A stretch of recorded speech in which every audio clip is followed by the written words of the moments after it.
You went and got dressed up. I didn't put a tie on today. I'm going to stay casual. Probably got your Ugg boots on, eh? But we'll go another minute for the disclaimer for those who have just joined us to be able to read the rules of the meeting. So we'll go a minute there, and then Councillor McLaughlin will open the meeting with acknowledgement of country.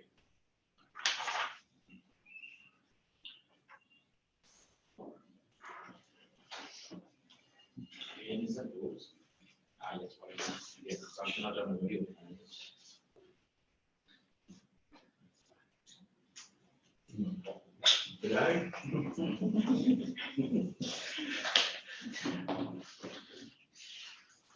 Paul Graham was going, thought he was going bananas.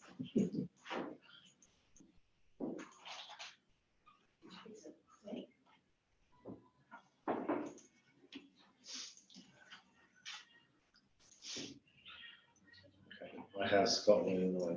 All ready to go?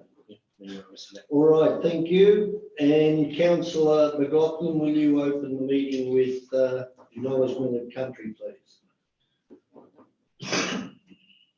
Councillor McLaughlin? Unmute yourself. Unmute yourself. Thank you, Mr. Mayor. I would like to acknowledge the traditional custodians of the land and pay my respects to elders both past and present. I would also like to extend that respect to all Aboriginal and Torres Strait Islanders present here today. Thank you. And I'll do the opening prayer. Almighty God, from whom comes every good and perfect gift, we give you thanks for the blessings you bestow upon us in this Shire. Grant to those who hold office in this council the spirit of justice and truth, of wisdom and charity, that mindful of our responsibility, we may promote the welfare of your people and the common good. So welcome everyone, and to those who have on live stream, welcome to the meeting, and to staff, hello again every second week. We are, hopefully this will be our last Zoom meeting, and next, again, depending on the advice from the health department, whether we will be going back to normal council meetings. But at this stage, hopefully so. Apologies, we have an apology from Gordon Markward. Move Councillor McLaughlin to be accepted, seconded Councillor Whipper. Any discussion, put it all in favour, those against, carry. Okay, adoption of previous minutes. Somebody like to move the previous minutes? Councillor McLaughlin and Councillor Whipper. Put that. All in favour, please raise your hand, and carry. Any declarations of interest? No declarations of interest. So we move on to mayoral minute, which there is none. So we move then to point 8, public forum, which there is none. So on visitor item 9.1, section 8.2, review of refused temporary use of land existing farm building and secondary dwelling. Now, Mr. Lee will address that. So do you want to deal with that now, councillors, because it is a visitor item further into the business paper? Yes? It is a visitor item now, so we will deal with that. And where is Mr. Lee? Are you there? There you are, Mr. Lee. He just has one. I see you. So you have, you know the drill, Mr. Lee. Is there a question? Can you unmute yourself, Mr. Lee? Yeah, thank you, Mr. Mayor. I think I've done that now. Righto, you have the floor, and you have it for the 5 minutes. Okay, thank you very much, councillors. I'm speaking this afternoon on behalf of the property owners and the proponents of the development proposal at Kangaloo Road, East Kangaloon. When this DA was lodged, it was simply a very good idea, one that was completely aligned with council's vision of low impact rural based tourism, leveraging on the Shire's local agricultural capacities. Now it's unfortunately a little bit down the track, 16 months later. However, it's still a very good idea, but now it's almost essential in terms of the role it can play in stimulating the local economy in a positive fashion. It can do that with no adverse impacts on the environment or any neighbours, no impacts whatsoever. Firstly, just some details about the site and the project itself. The proponent and property owner, Louise Keats, is an influential food writer. Not surprising, as she's the granddaughter of the late Margaret Fulton. Food is in the family, and this is a serious proposition for Louise and her family. She is uniquely placed through her writing blogs, her social media profile, etc., not to mention her family pedigree. And she's ideally suited and positioned to showcase the best local produce from our region and to create a truly unique food experience, featuring locally grown produce, as I say, from around the Shire, but also from the site itself. And to do so in a wonderful local farm setting, as an active farm, as Wildwood is. It is therefore not only by definition, but by action, a true paddock to plate experience. Diners will experience local produce such as organic zero irrigation potatoes and garlic that are grown on the site, cheese from award-winning Pecora Dairy, pork from Red Leaf Farm, beef and lamb from Major's Meats, cultured butter and sourdough bread from Moonacre's Kitchen, truffles from Robinson. There's many more, but I think you get the picture. The Shire is bursting with great local produce. It's intended that local chefs would then showcase the local produce and their own talents to offer a dining experience on site. This generating more interest in not only the produce, but the people behind it, all generating additional local employment opportunities. In relation to the actual development application before you, it's been lodged as a temporary use of land. Council originally raised two major issues with the application. Firstly, safe vehicular access to the site from Kangaloon Road and building related matters. Engineering information has been provided that shows minor works are required to provide safe site distance for cars entering and leaving the site onto Kangaloon Road. That information has been supplied by Novati Consulting Engineers, and that reference to that plan shows that work. And that work can be undertaken without too much difficulty. In relation to the building matters, council officers have unfortunately, in my view, decided that the application should be categorised as a development for a function centre. It's never been proposed as a function centre and never will be a function centre. It's a farm. It will not operate as a function centre. It's the use of a rural property for occasional small scale events. You could call them functions if you wish, but there are other names you could use. But it's not a function centre. It's simply focusing on showcasing local produce in a classic paddock to plate style. It utilises the ground floor area of an existing two-level farm building, which at ground level is open at either end, with stables and storerooms either side of an open corridor. Above this space is an approved secondary dwelling that accommodates site manager. When hosting visitors, the ground floor space will simply be set out with trestle tables down the middle of the barn with the stables either side. Use of the barn simply accentuates the farm ambience and reinforces the ideals of the paddock to plate movement. In fine weather, these tables can just as easily be set out in one of the open paddock areas adjacent to the barn. The proposal requires no works to be undertaken. It does not require any commercial kitchen. It's temporary in nature, with roughly only one event per fortnight planned. It is not a function centre. By comparison or by example, just as the farmers markets in the school grounds at Bowral Public School doesn't turn the school into a shopping centre, this proposal does not turn the site into a function centre. In the current economic environment, it doesn't need to be repeated that local economic stimulus is required. What better way to help the local economy than by showcasing its local agricultural? Thank you, Mr. Lee. I've got 1 minute to go, No, if that's okay. 5 minutes is up. 5 minutes is up, Mr. Lee. You might be Okay. able to take the questions from councillors. Please, and yes. approve Happy to the take some last questions. comment you were going to make. Councillor Turland. You've obviously seen the reasons for refusal, Mr. Lee, Yes. and some information had not been addressed. Can you answer why it hasn't been addressed? Yes. Mr. Lee. As I said in my remarks, in our view, there was two critical matters. One related to the safe site distance onto Kangaloo Road, and we addressed that matter with detailed plans from Novarti Consulting Engineers. The other outstanding matters relate more to, I suppose, the building related matter, which is a discussion around whether or not this is a function centre or not. As I've said, we don't propose and don't need to do any work at all to the building. It's the setting that's important, and the use of the barn.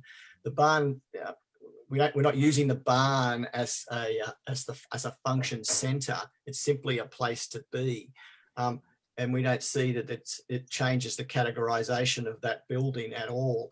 The other outstanding matter that the report references that we did not address, to the council's satisfaction anyway, was the issue of designing and identifying formalised car parking on the site. We don't, again, believe that's necessary on the basis that there is ample opportunity on this 40-hectare site for the number of cars that would be visiting, which is very small, and it's a temporary use. And the principle behind temporary use is that you're not supposed to be needing or requiring hard or permanent infrastructure. So in our view, it was at odds with the application to be formalising on-site car parking for a temporary use.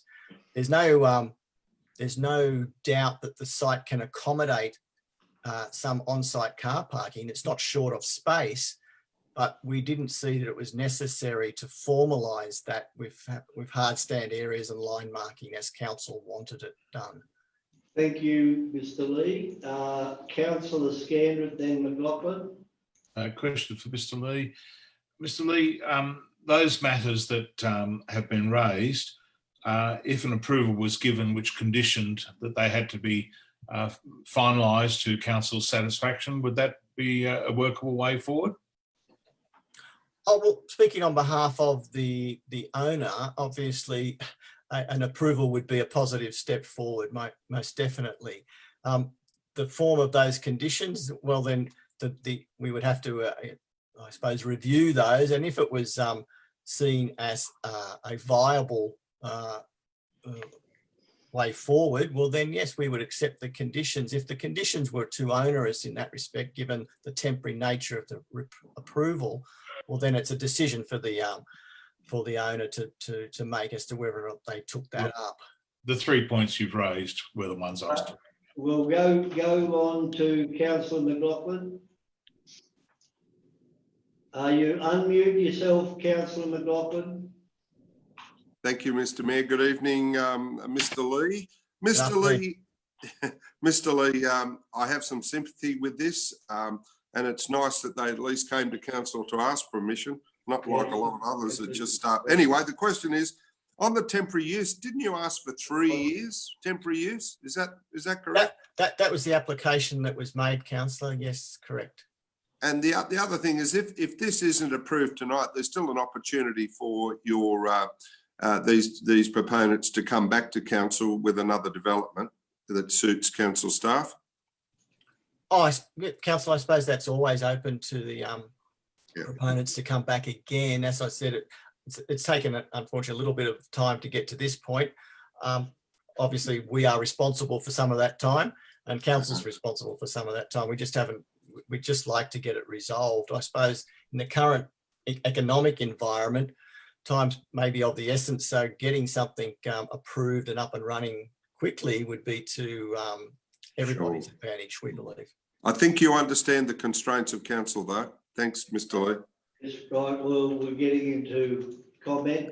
Councillor Turlin, you've asked a question. Well, go to Mr. Councillor Nelson then. I'll move option 2. Okay, we've got to have an introduction yet. We're way ahead of ourselves. Councillor Nelson. Councillor Nelson, you've muted yourself. Okay, Mr. Lee, thanks. In your opinion, is the site actually ready to go as it is now? No, not quite, because we would need to undertake the works that were recommended by Novati Consulting Engineers. That's not a lot of work, but it hasn't yet been done because there hasn't been an approval granted. So it wouldn't take a long time to do that work. Other than that, the site is ready and capable of accommodating a group of people, any day. Like I said, we don't need and we don't wish to do any works associated with the building. The use of the barn building just provides that ambience for the event. So no, we could be up and running reasonably quickly, but the works on the road would need to be done first. Okay, thank you. Okay, we'll have an introduction from Mr. Wilton, I think. Mr. Wilton. Chair, the purpose of this report is to consider a review of determination for DA 191305. Sorry, Mr. Wilton. Thank you, Mr. Lee. We will now send you can listen to the Facebook or watch, but you will be off screen. Thank you. Thank you for participating. Thank you. Mr. Wilton. The Chair, the purpose of this report is to consider a review of determination for DA 191305, which sought consent for the purposes of a temporary use of land for a function centre at 2179 Kangaloon Road, East Kangaloon. Councillors would recall that the application was made to Council on or about the 5th of March 2019, which sought consent for the purposes of temporary use of land to convert an existing 190 square metre farm building into a function centre for up to 30 events per year, including 50 patrons per event and operating for a period of not less than 3 years. The events were sought to be held 7 days per week, with the operation hours between 5 p.m. and 9:30 p.m. each one of those nights in which it would operate. The site is zoned E3 environmental management under the Wingecarribee Local Environment Plan, and accordingly function centres are not permissible with consent. The application does, however, seek permissibility by virtue of clause 2.8 temporary use of land, provisions which allow for temporary uses up to 60 days in any given year. The original application was not supported on the grounds of access and egress issues, lack of formal on-site car parking arrangements, insufficient information relating to disability access, fire safety matters, and also wastewater report issues as well. Accordingly, the application was determined by way of refusal on the 17th of December 2019. The proponent under the current application has sought a review of determination, and whilst the access and egress issues have been or appear to be resolved, the other matters contained within the notice of determination remain outstanding, and accordingly, council staff have recommended upholding its original decision with regards to the current application. Councillors need to be aware that any decision in relation to this proposal must be made within 6 months of the date of the original decision, and in accordance with the Environment Planning Assessment Act, or not later than by the 17th of June 2020. Thank you. Questions, Councillor Scanlon, then Councillor Turlin, and then Councillor Nelson. Okay. Thank you. Mr. Wilton. Mr. Wilton, the conditions in option 2, which I'm going to second, if they were satisfied, will that answer all of the queries that you had in the original refusal? Through the Chair, that is correct. Those matters have been identified as issues that haven't been resolved as part of this application. And if that information was provided to Council, it's something that certainly we can look towards viewing the application favourably. Thank you. Thank you, Mr. Wilton.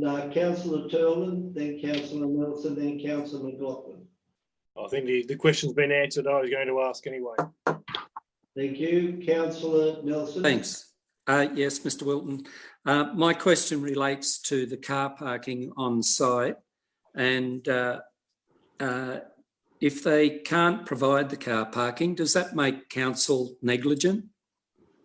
Mr. Wilton. Through the chair, the formalised car parking on site is part of our engineering standards, and it's required not only for disabled car parking, but also for other patrons that will visit the site. We believe that there is sufficient area on site to accommodate this. However, it just needs to be formalised. Thank you. Councillor McLaughlin. Thank you, Mr. Mayor. Mr. Wilton, we heard Mr. Lee say it's a farm, but it sounds like if you're having 30 events 7 days a week for 3 years, it sounds like a function centre. There'd be an option if some of these some of these conditions of consent could be applied for in another DA and assessed again after this time limit. They could then be approved. Would that be correct? Through the chair, there could be either two ways to deal with it. Either a new DA could be lodged and could be considered by council, or they could apply for a modification of this application if it was approved to extend that time period. Thank Thank you. you. To your question, Mr. Councillor McLaughlin. No, that was it. That's fine. Thank you. Okay. No other questions? Then Councillor Halstead, then Councillor Turland, I think, has indicated a moving of option 2. Councillor Halstead.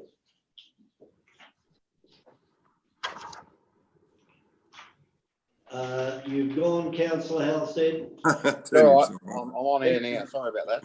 That's all right. To put it in the form of a question, it's going to sound silly, but in any event, I'll do it. Mr. Wilton, so you have confirmed already, and you'd agree with me that it is a function centre in terms of your consideration of the definition. And secondly, my second question would be, you would be aware of my opposition to temporary use, the use of temporary use clause in the past. The chair, that is correct. We have characterised the development as a function centre as a term defined under the local environment plan. And obviously that's what we're deliberating on today. So thanks. Okay, thank you. So no other questions. Thank you, Mr. Wilton. So there has been a flagged recommendation of option 2 by councillors Turland and secondly Councillor Scandrett. You may speak to Councillor Turland. Yeah, thank you very much. Look, the issue is that they seem to address most of the issues on option 2. They've got to provide a whole pile of more information to comply with the Building Code of Australia and other bits and pieces. As for the traffic, it seems that's been resolved.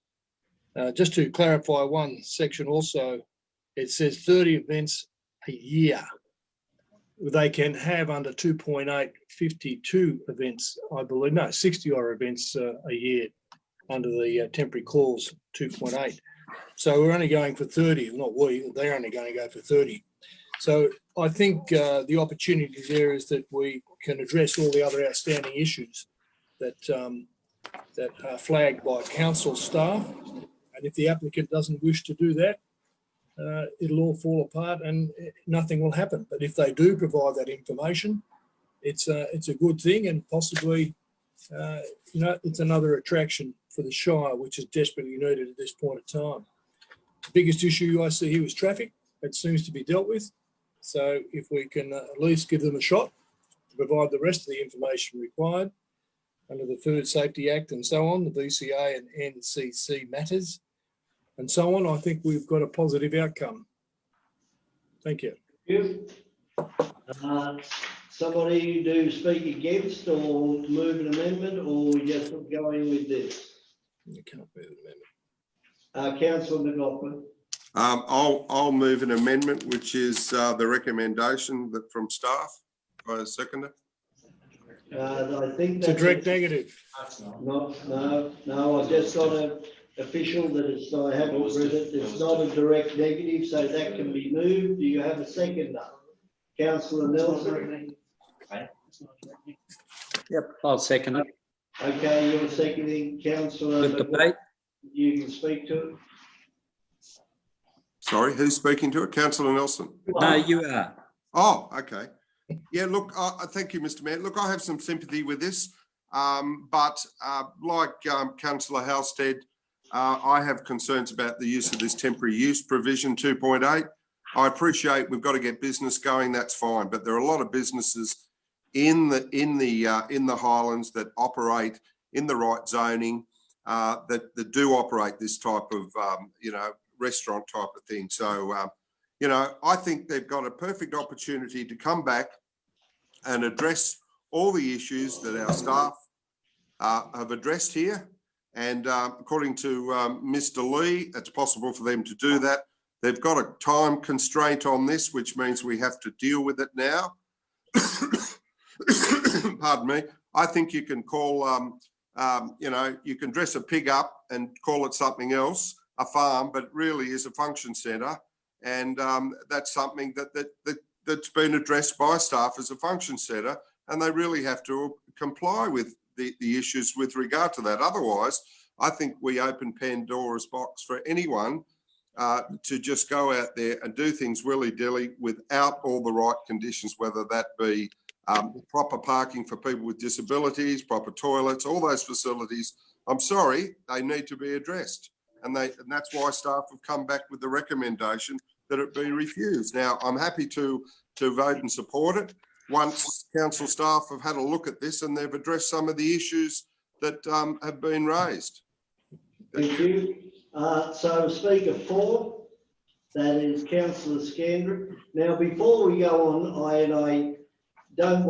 Mr. Pepping will clarify a point in the, hello, we've got it. Can you scroll up a little bit, please?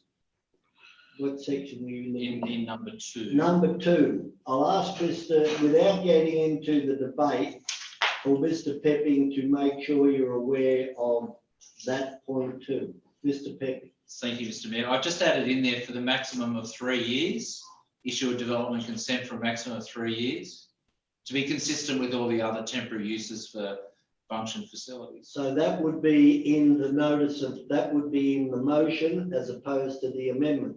The amendment is for refusal. Councillor Scandrick. Thank you, Mr. Mayor. Jobs, jobs, jobs.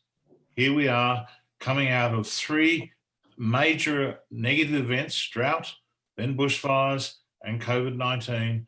And here is an opportunity to have jobs and promote the region with no impact whatsoever on a temporary basis, with fully conditioned, Councillor McLaughlin, fully conditioned as per number 2. You heard the staff say that those conditions would form the basis of a consent if they were complied with. That covers the original refusal. Then they can put the GA in it. Councillor McLaughlin. So, councillors, what are we here for? This is perfect. And this particular one has the extra sting in the tail of the connection to the high-end food quality, Margaret Fulton and so on, connection. This is exactly what we're doing. And as Councillor McLaughlin pointed out before, there are numerous activities happening over the Shire in paddocks, all under the radar. They're the ones we should be focusing on. This one, as we've seen when we inspected it, can comply in every regard. It's a 40-acre farm. We can find 30 car spaces. It's got level access for disabled. It's got all the facilities there, and the staff have conditioned this quite perfectly, I think, in number 2. So I'm urging you, councillors, let's get this economy restarted. It's going to be highly conditioned. It's 3 years only. If there's any problems with it, we've got all of the controls we need. So please support this. Thank you, Councillor Scandrick. Councillor Andrews.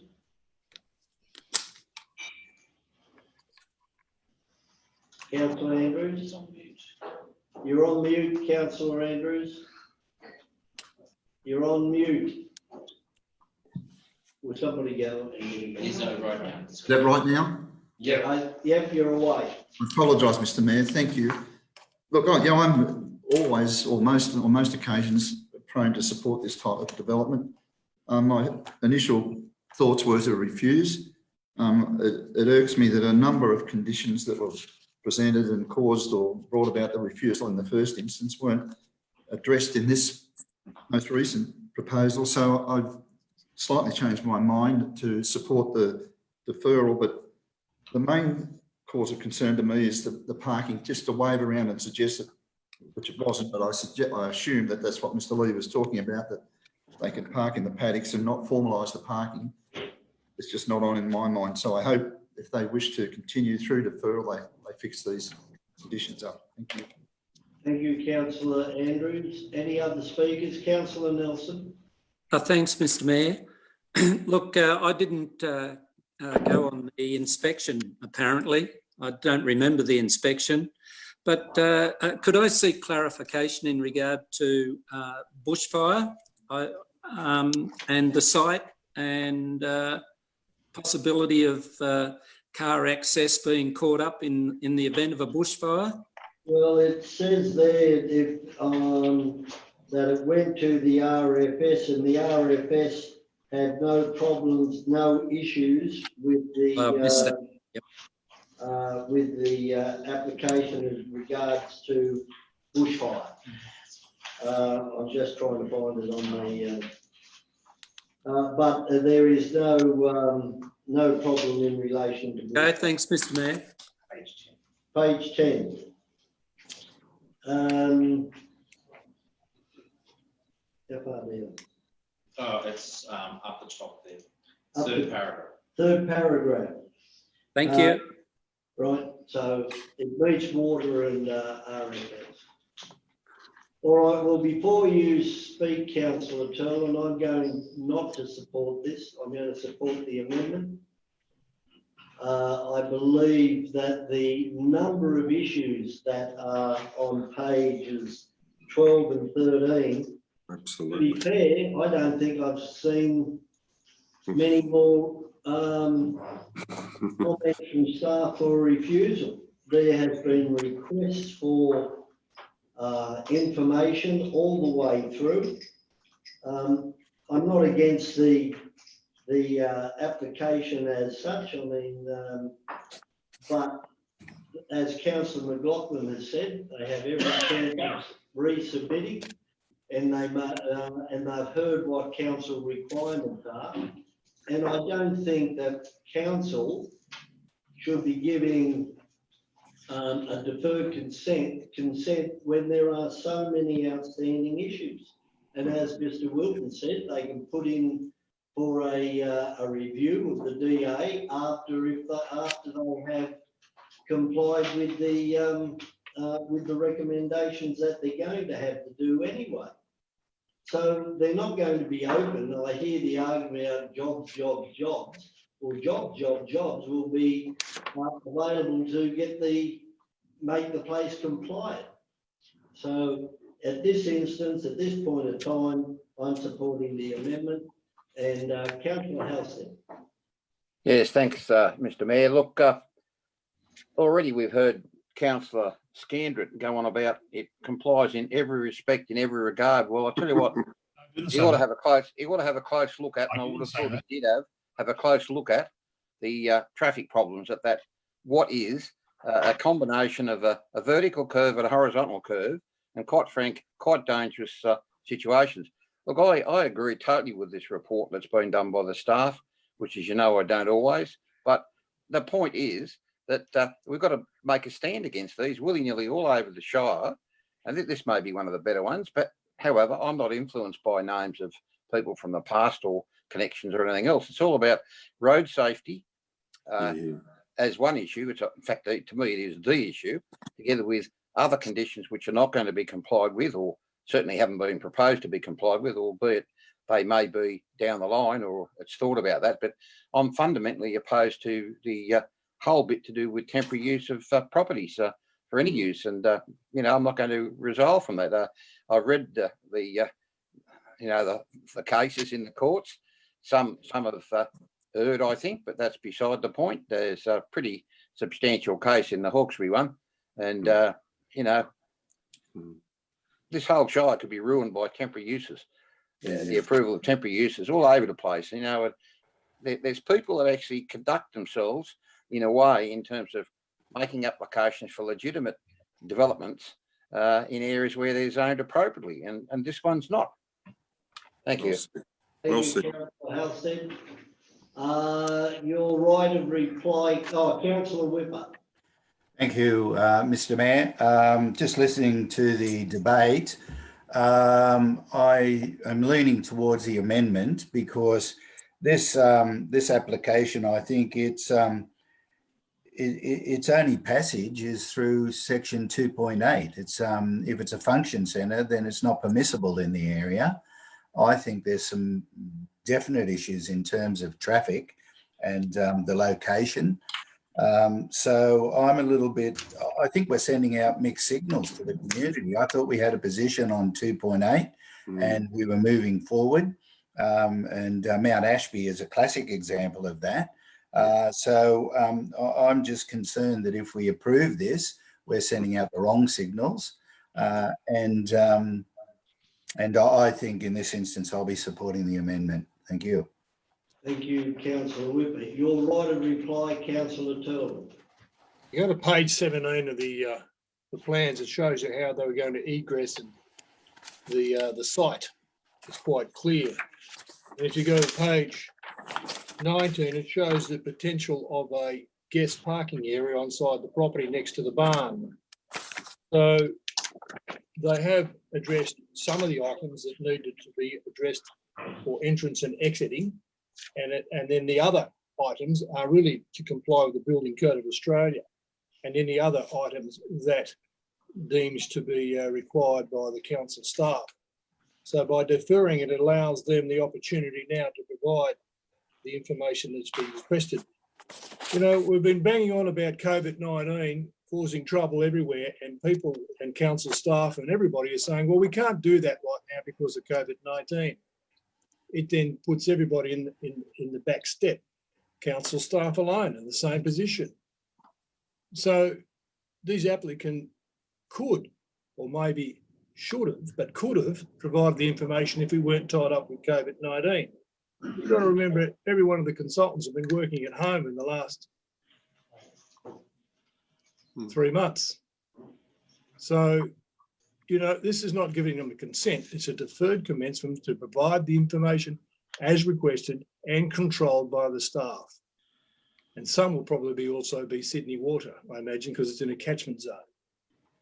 So this is only just deferring it, allowing them to provide the information. And they've, as I said, they've probably had the same difficulty that everybody else has had in getting consultants to write reports at this point in time. Everybody's working from home. So it doesn't give them the physical approval until they meet the conditions that council staff require under the guidelines.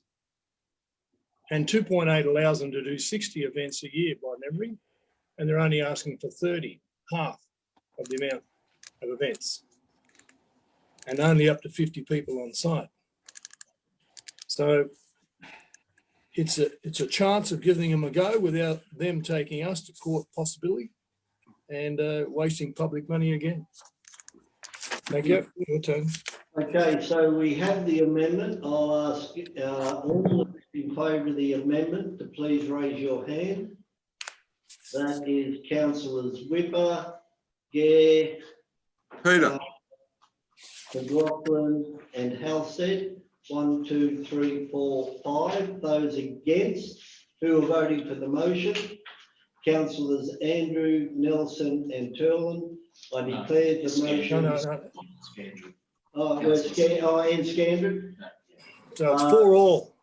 No, it's, It's for all. 1, 2, 3, 4. Councillors Gare, Whipper, McLaughlin, Halstead, and Gare are for the amendment. The balance are against. I'll use my casting vote to defeat the motion. I'm voting for the amendment.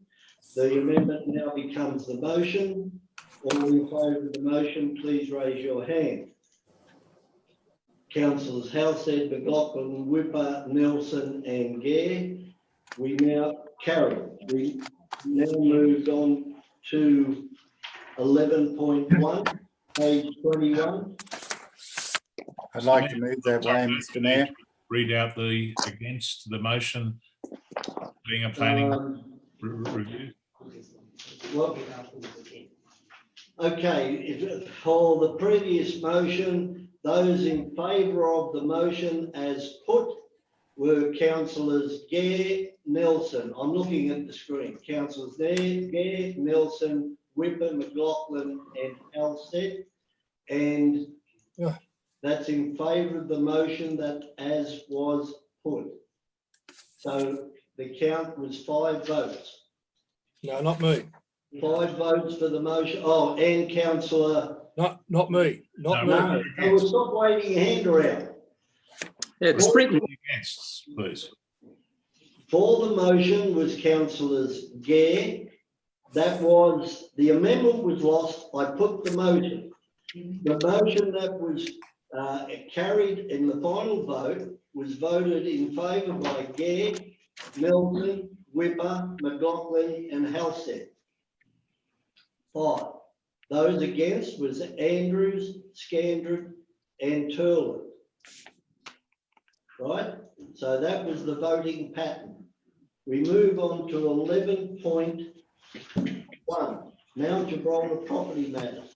Mr Mayor, if I could move that that recommendation Happy to second it. with a point 3, and that point 3 is just that council convene 6 monthly meetings as updates with the Mount Gibraltar Land Care and Bush Care Group. Okay, yeah, that was, that was brief, so Good we got point that 3. on the screen, please.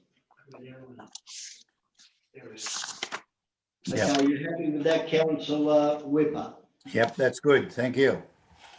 Does the seconder support that? I certainly do.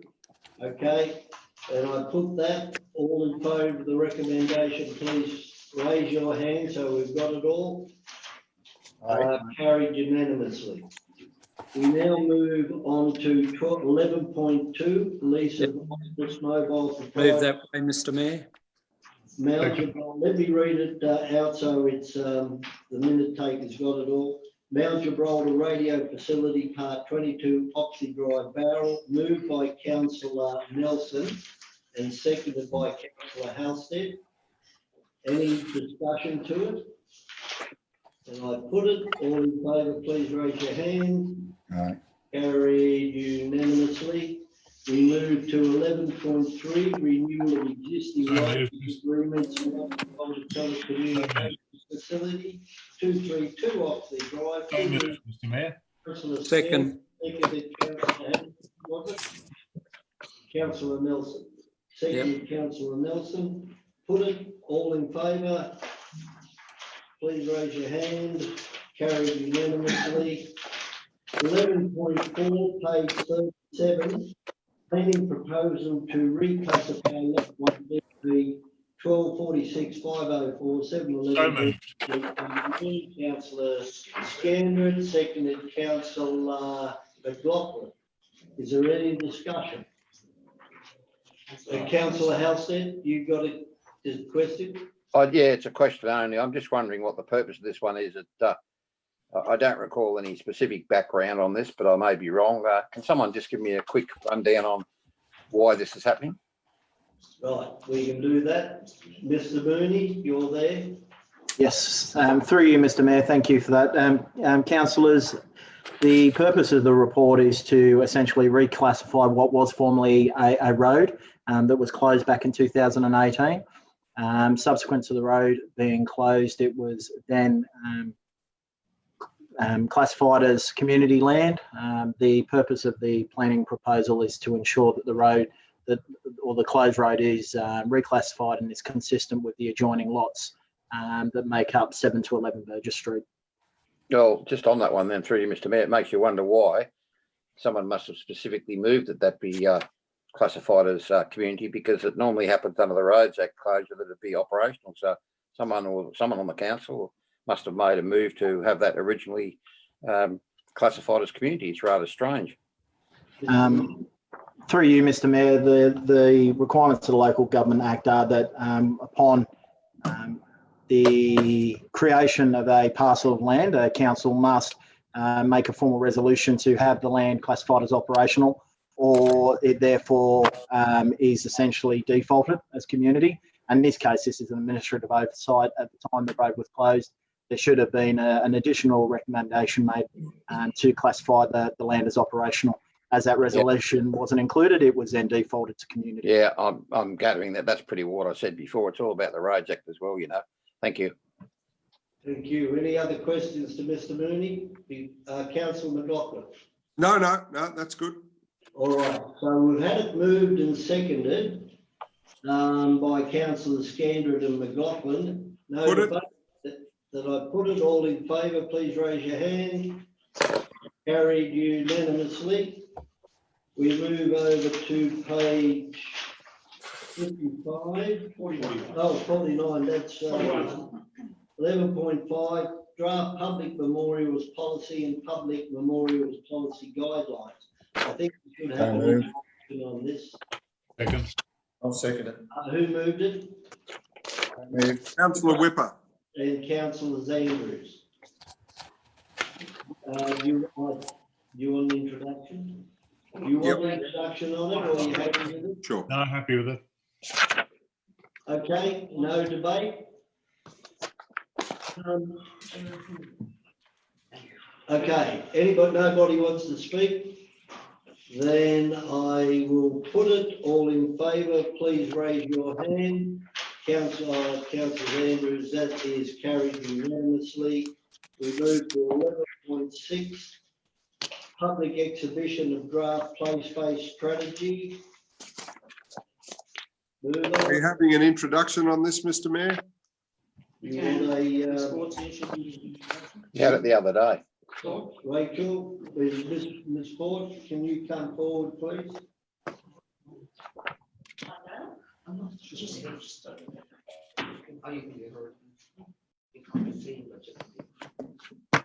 Okay, if you can't see Ms. Ford because she seems to be so far away from everyone, she's right next to me. Thank you, Ms. Ford. Hello, councillors. Yes, our draft our draft place-based strategy is a strategy that will provide guidance on council's future provision, development, and maintenance of playgrounds within the Shire. It identifies council's 48 existing spaces. It will set levels of service, and it identifies how our environment has changed and what the expectations on playgrounds are for the community. We are requesting that council endorse the draft place-based be placed on public exhibition for a period of 28 days, at which time we'll return to council with a report and request for them to adopt it. Move that way, Mr. Mayor. Questions, councillor Andrews? Second. Just moving it, Mr. Mayor. Moving Second. Yep, moved councillor Andrews, seconded councillor Whipper.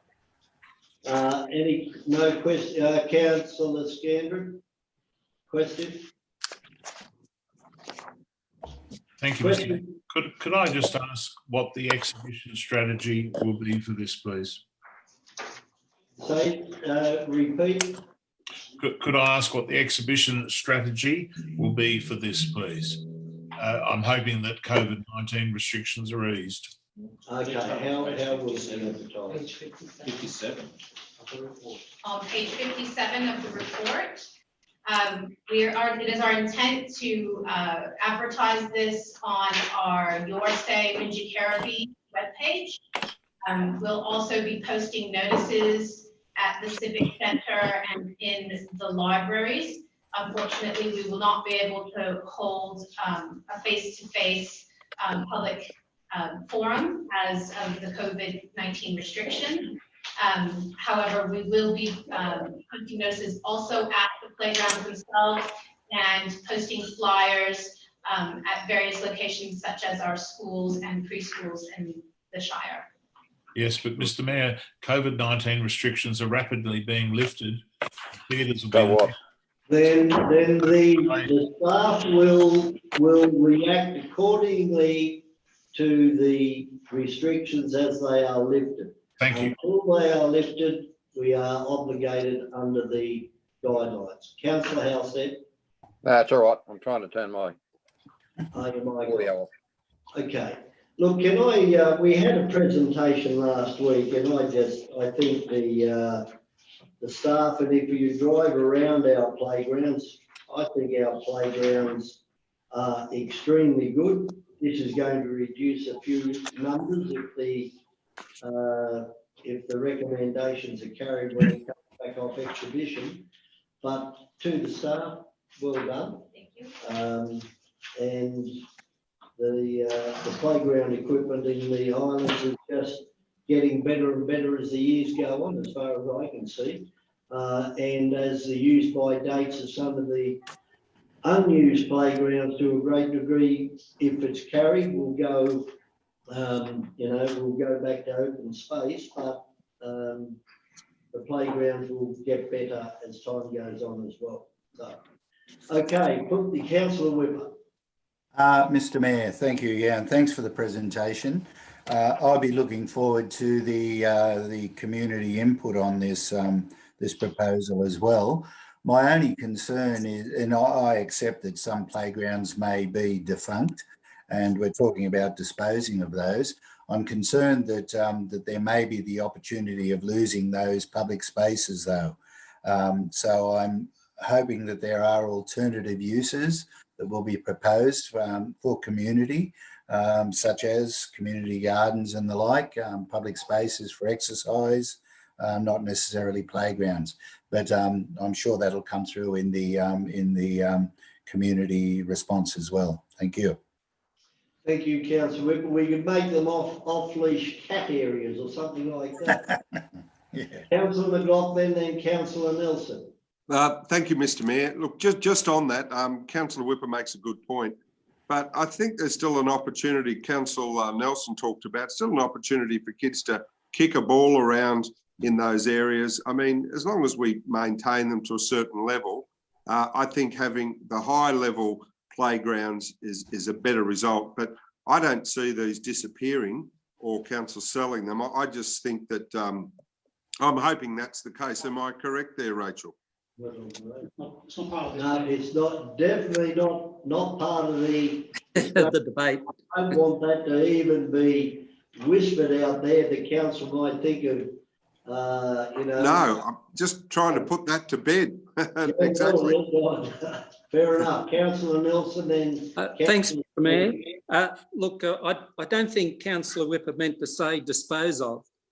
In fact, and Councillor McLaughlin clarified that they'll be turned into open space where kids can go around, kick a football around, have plenty of space.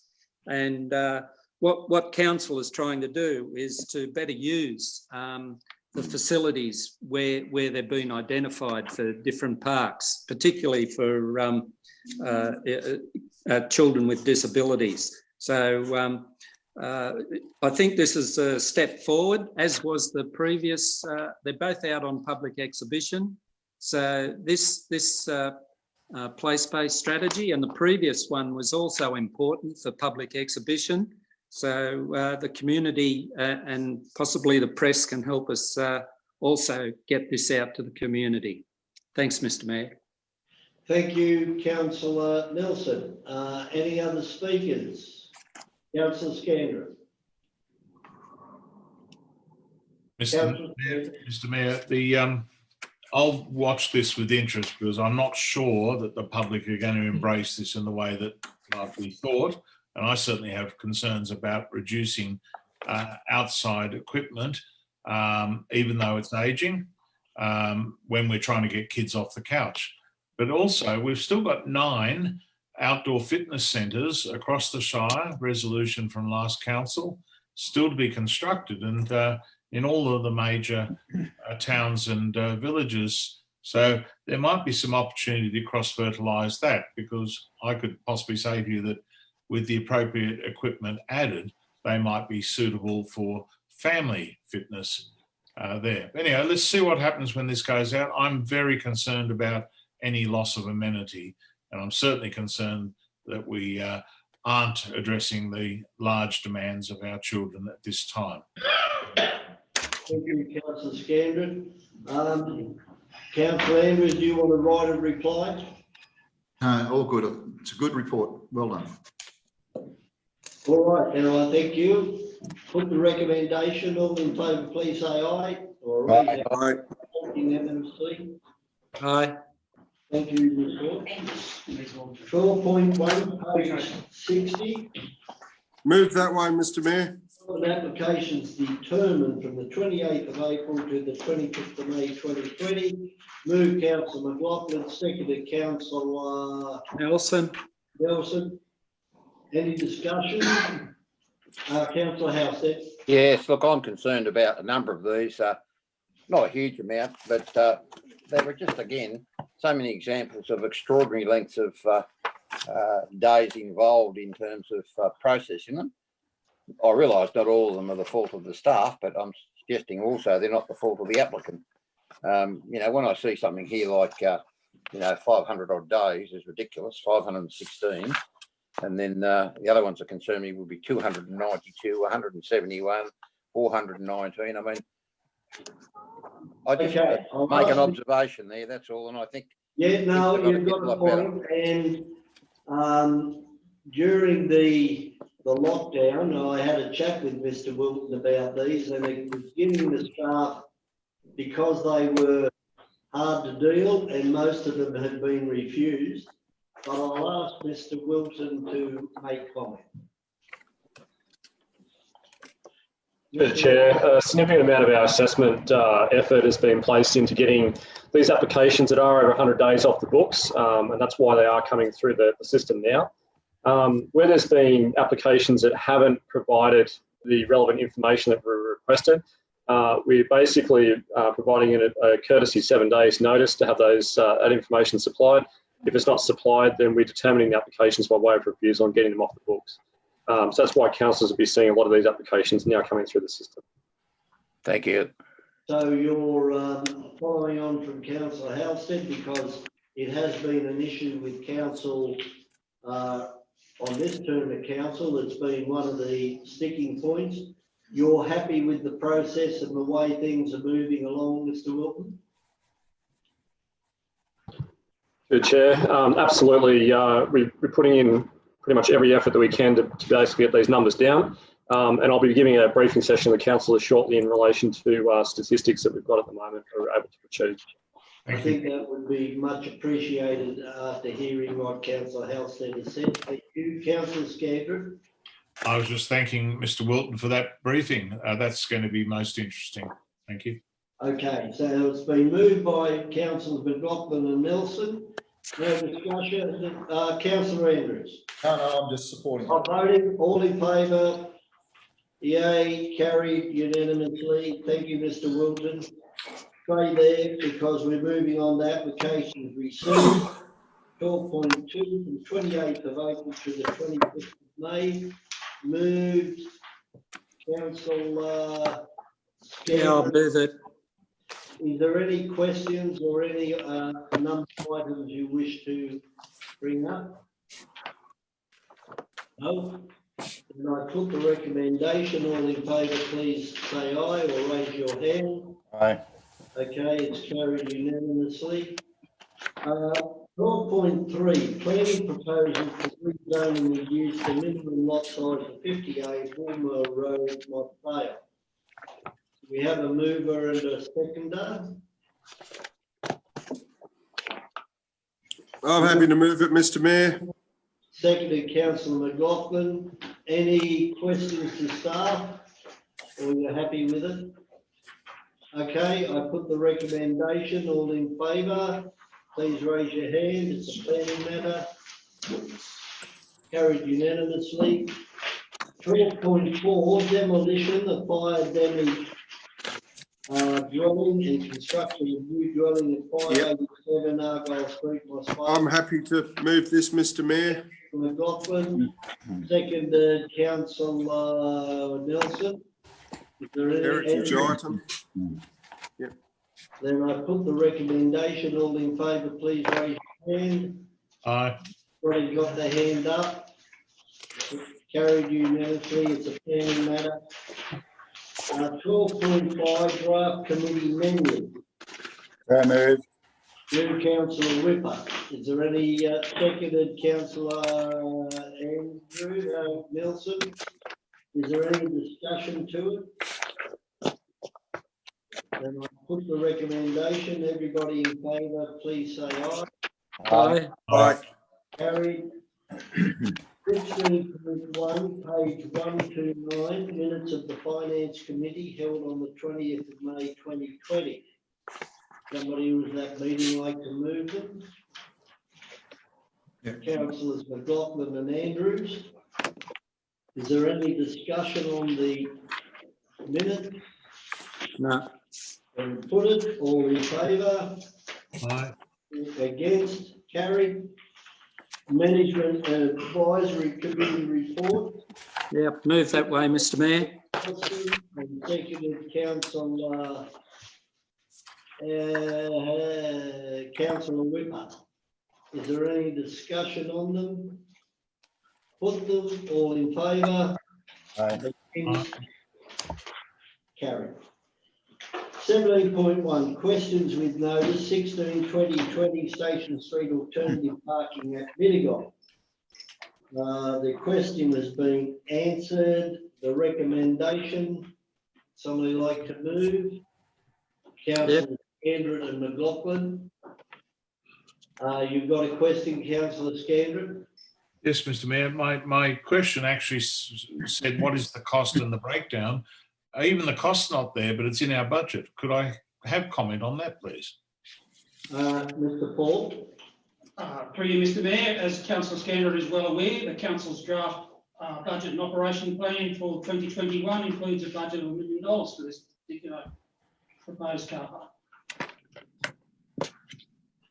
Okay. It faded out, Mr Mayor. I'll ask Mr Paul to repeat that.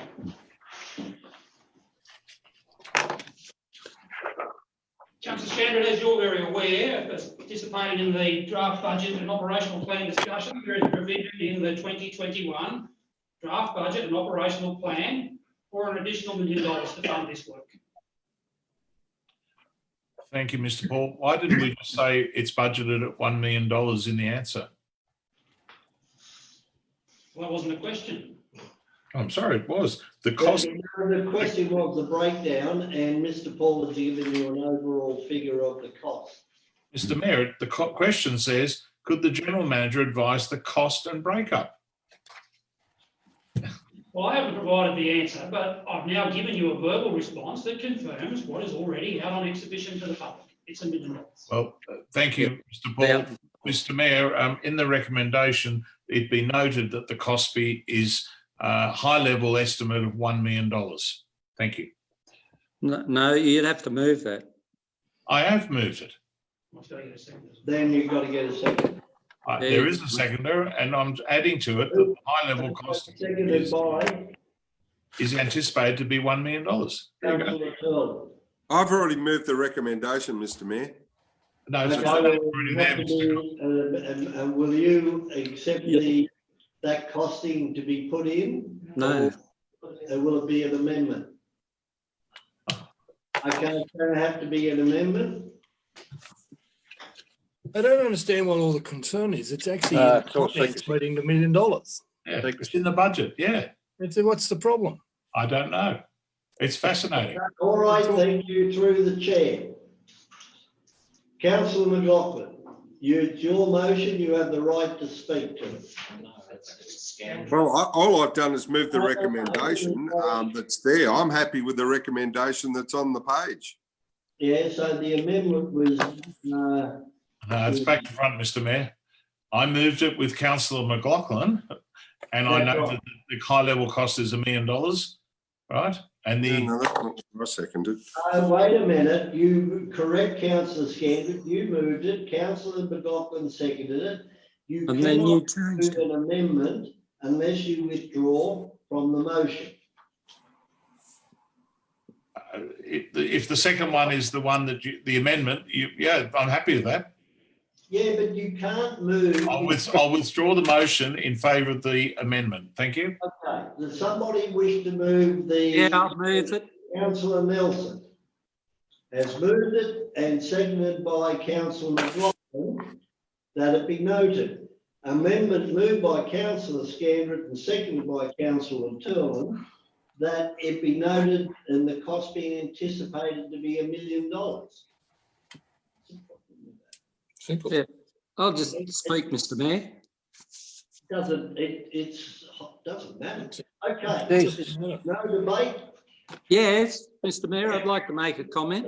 The problem with it, I haven't got a problem with $1 million. It's the connotation that he said the high level, but I can't see where he said high level. I got that from Mr. Paul. He gave me That's right. in writing last meeting. Anyway, put the amendment. Read the motion out and look at the motion. I want one high level in there. Right, so the high level is in there. High level cost estimate it was. That's what I don't agree with. But Peter, I'm sorry, Councillor Nelson, that was in the We are in a meeting procedure. Councillor Halstead. Yeah, I'm just concerned as to why we can't resolve this without arguing about it. Seems to me, I can't understand why Peter Nelson would be upset about the actual fact. Now we've got a figure. Surely the answer here is the second one, which is just an addition to the first, which is, amendment is the motion slightly modified. And I don't know what everyone's trying to hide. Yeah. I don't think anyone is. Everybody's hiding it. I think Right. it should be that to take the heat out of it, as Councillor Halstead has said, it be noted that an estimated cost of $1 million has been included in the 2021 budget. Spot on. Yeah, that'll do. Happy with that. Me too. Yeah, it should satisfy Peter. Yep. Right. It's in the finance documents. It's So, all common sense. Doesn't matter. It's okay, so the motion up the top will read, be noted and that $1 million has been placed in the 2021 budget. Can we put Perfect. that up, please? It needs to go on the motion, not the amendment. They're writing it in the amendment, Yep. Mr. Mayor.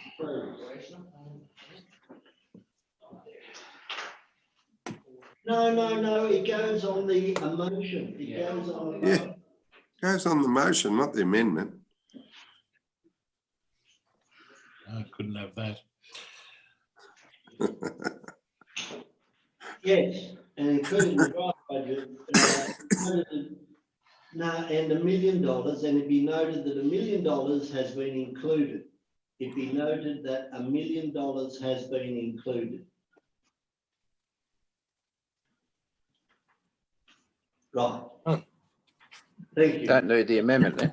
yeah, amendments deleted. That's the It was all motion. McLaughlin's idea. I don't think. I'm going to put the amendment. No, there's no amendment. No amendment, just put the motion. There is no amendment. Yeah, Did they're you? both withdrawn. Okay, so the amendment now has been withdrawn. I put the motion. All in favour, please say aye. Oh, Carry. I thought we were doing well here for a minute. We are. Notice Pyramid Remediation Project. Okay, so it has been pretty well explained. Somebody move it. Well, I'm going to move it, Mr. Mayor, but the question arises. Moving it. I have a seconder, Seconded, Councillor Turland, I believe. Councillor Whipper, great. Okay. My question arising from this, Mr. Mayor, is why are we only paying currently for 27 panels when there's a huge quantity out there? Because it's not, the rest of it's not our fence. The rest of it is a third party. Right, who's that third party, Mr. Mayor? Oh, No, look, councillors, I've answered this question on multiple occasions and I'll answer it again. Oh, good. 147 panels out there. We are only paying for a small number of those panels because we've put them up higher, the other 620. Contractor who owns those panels has decided not to come and collect them. That's his decision. That's correct. Right, well, that's very good. Thank you, Mr. Paul. Okay, then I put the recommendation. All in favour, please say aye. Aye. Carried. Barrel, notice of motion 18.1, 2020. Irrelevant. Royal Hall.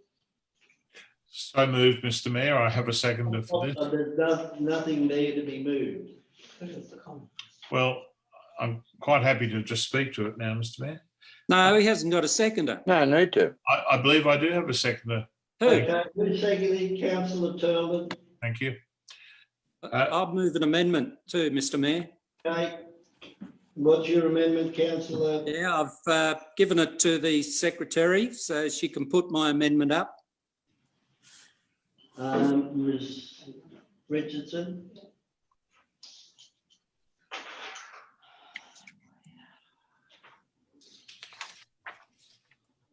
Okay, so it's going I up. need a seconder. Okay, can we get it up on the screen? It's not on the screen. It's going up on the screen in a minute.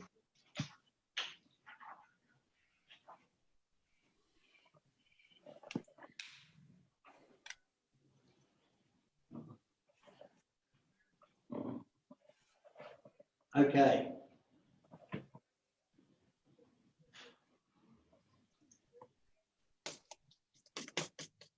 Thank you. So there's the amendment moved by councillor Nelson. Do we have a seconder for that? Councillor? Councillor Whipper. Yeah, sorry, councillor. That's all right. Okay, so we'll have speakers to the motion first, as you have the right to speak to your motion, councillor Scandrett, and then councillor Nelson to the amendment. Oh, well, Mr. Mayor, I'm seeing councillor Nelson has announced that funding. I thought that was going to be the subject of a mayoral minute by you at the next meeting, but and I was going to respect that. But having said that, it's a great. It's a great. That would be the most tongue-in-cheek comment you can make, councillor Scandrett. It's fantastic, Mr. Mayor. We've now got the project fully funded on current estimates and some, and it's dark. We've got the Playhouse out of action to at least 21-22 with funding in 21-22 of 2 million. That comes up a bit later, but here we are with a great opportunity to go ahead with some of the work because we've got $3.5 million actually reserved. It's been reserved for a couple of years to start work whilst there's no displacement to community groups, orchestras, concert bands, private hires, public hires and the like. And I'm very disappointed that we aren't in a position to get contractors in, local jobs, big time local jobs on this. The job's been scoped completely, that we can't start some of that project, the main part, for example, the main part being ceilings, ceiling roof trusses, air conditioning, lifts and flooring, for example, and get those happening this year whilst that hall is closed. Now, I know that the staff have said that they expect to be able to get in there at some point next year. But of course, the opportunity is nigh.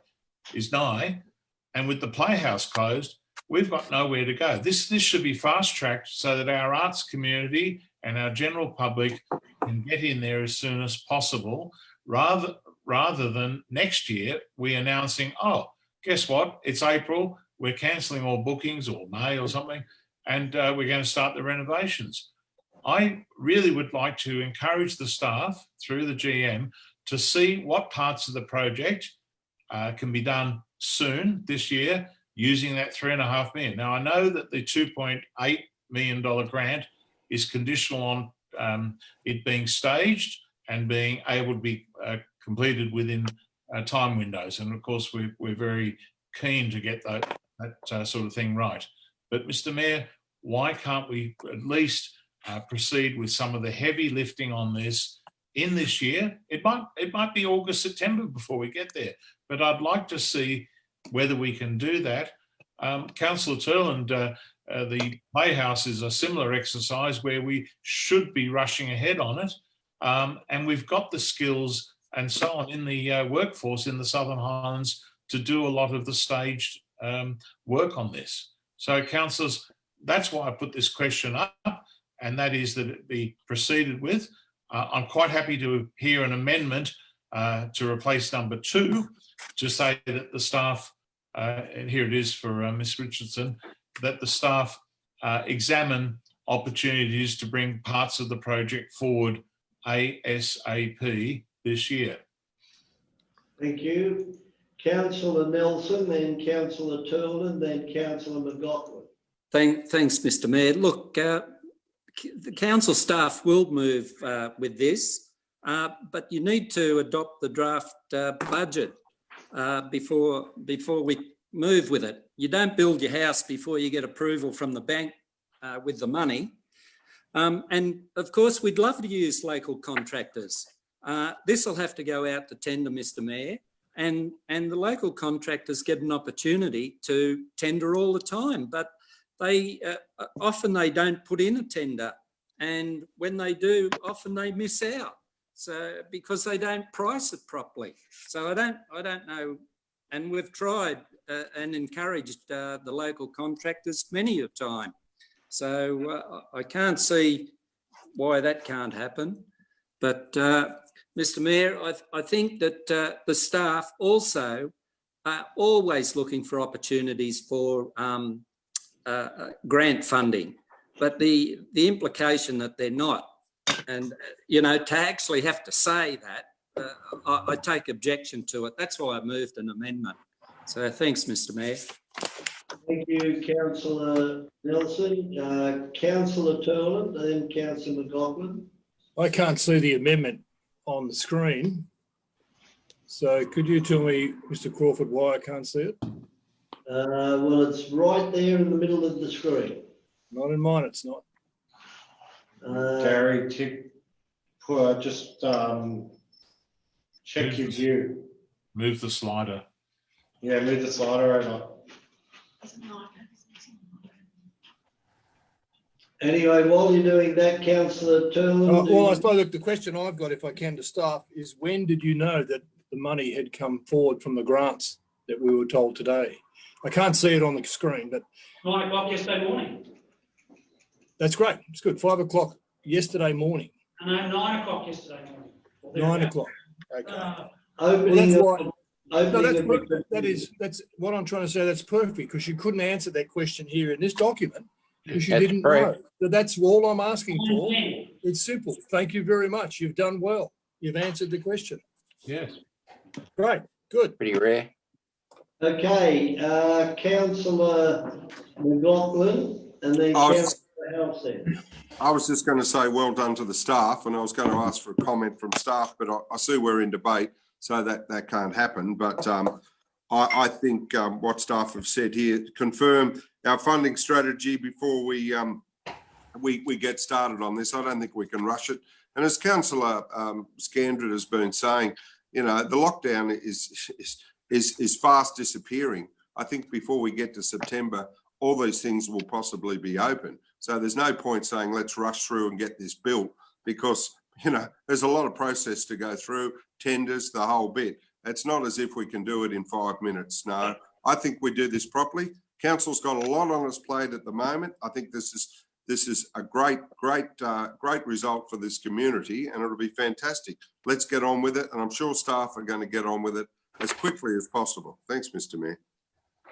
Councillor Halstead. Yeah, look, I'm just going to say that it's pretty obvious to everyone sitting around this here now that when Councillor Scandrett formulated this, we weren't aware of what's now been able to be shoved into the amendment. So, as you say, and you have stated, or Barry Paul stated, that you found out about this yesterday. Well, that's fair enough. I was going to say to you earlier on, weave your magic and join the two together. But it's pretty clear now you've got to carry the amendment in this case. Yep. Thank you, Councillor Halstead. Okay, I will be supporting the amendment. Look, the grant is in 2 tranches, and if you're going to do a project, then it should be done. And anyone, well, in my experience, if you put the whole project and complete it in one hit, it is cheaper than doing bits and pieces, then coming back and doing bits and pieces. Councillor McLaughlin's right, as is Councillor House said, that let's just, we've got the money. We haven't got the ability to start now anyway. We have a $9.5 million project that is being done with the Civic Centre.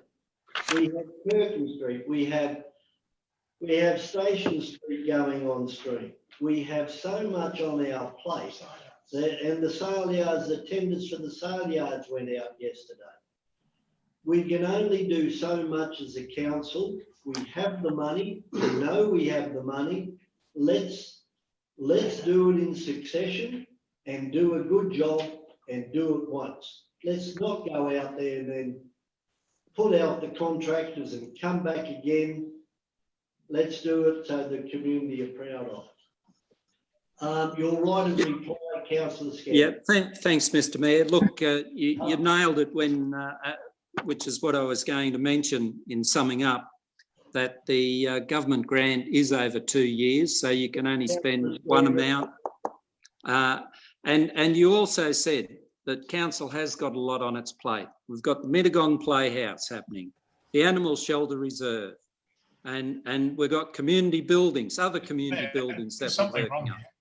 No, I didn't know Councillor Nelson had his hand up. I'm sorry. He's Councillor spoken already.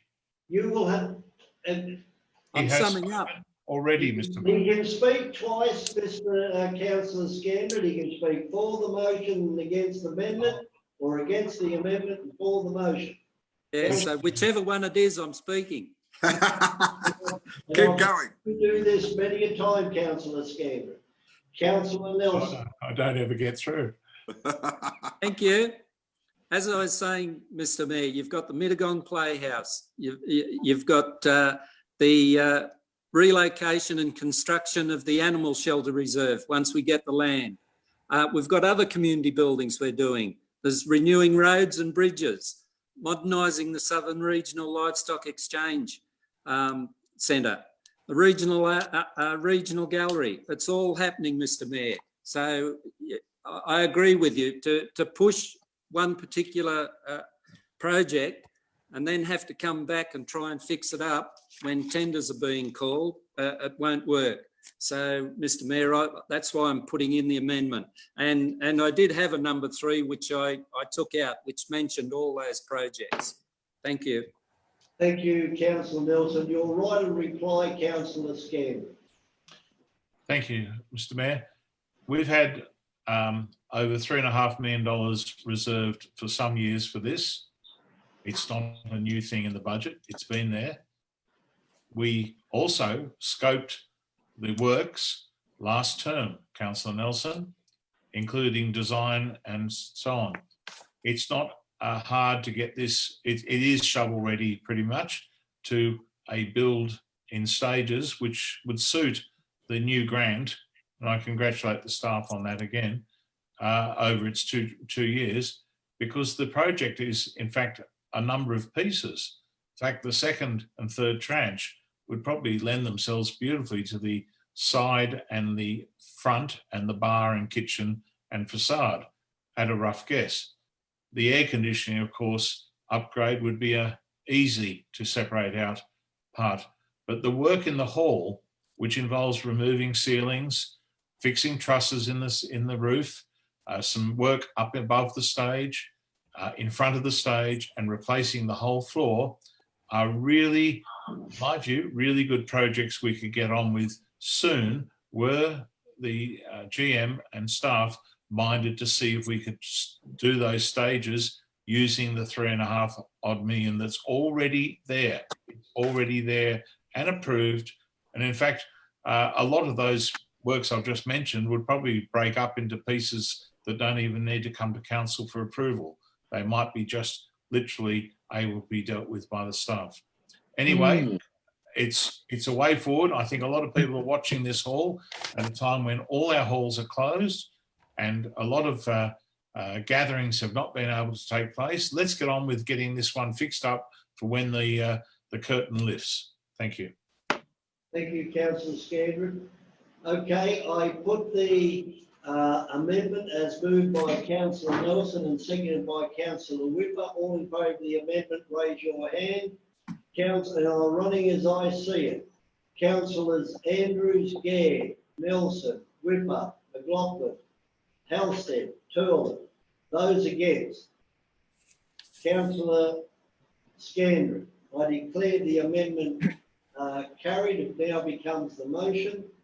Everybody, those in favour of the motion, please raise your hand again. Carried unanimously. Well done. 18.2, notice of motion, local housing strategy. Councillor Whipper. If I have a seconder, Mr Mayor, I'll speak. Thank you. Seconded it. Councillors, there's not a lot to say on this. I said it all at the last meeting. I do concede that we have a deadline for the LSPS, which I'm not in full agreement with, but nevertheless, that's the case. But councillors, you may remember, we were told that there is no deadline on the local housing strategy. I think in the interest of fair play, the appropriate thing to do would to be re-engage the community in a more realistic way in the local housing strategy, and to wait until the LSPS is approved, and then recommence that local housing strategy process. So it's as simple as that, councillors, and I'm looking for your support for that this evening.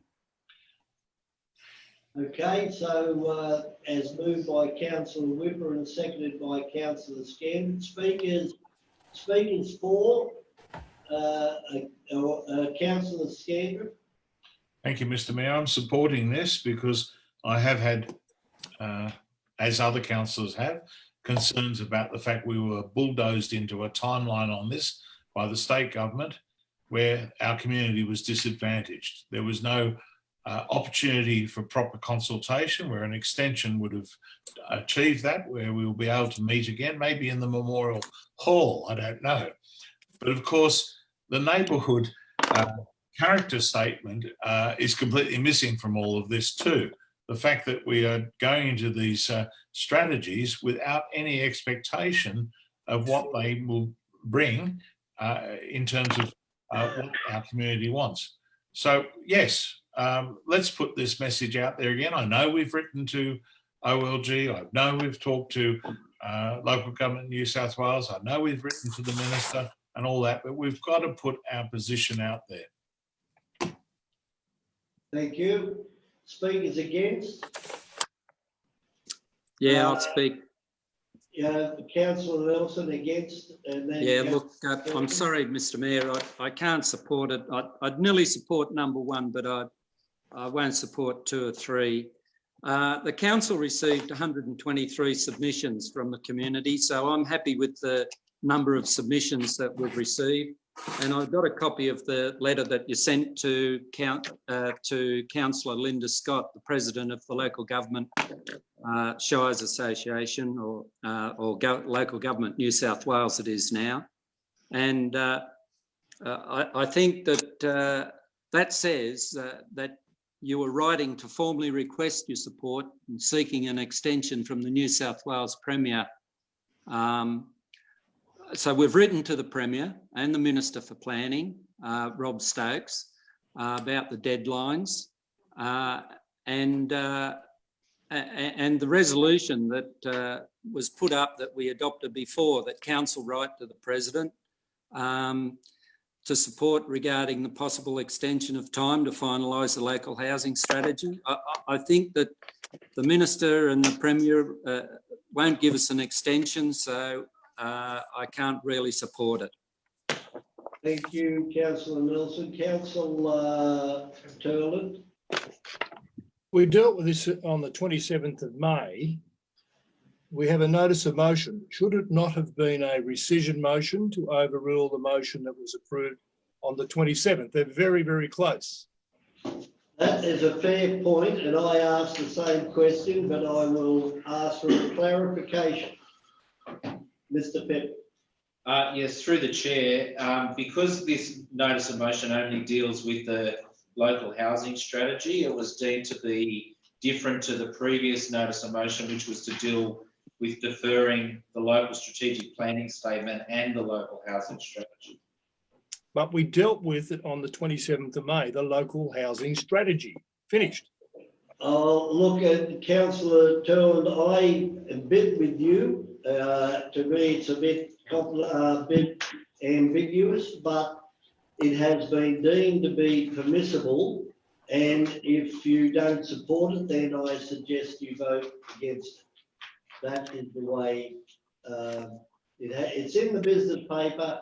It has been passed the test, so we are dealing with it.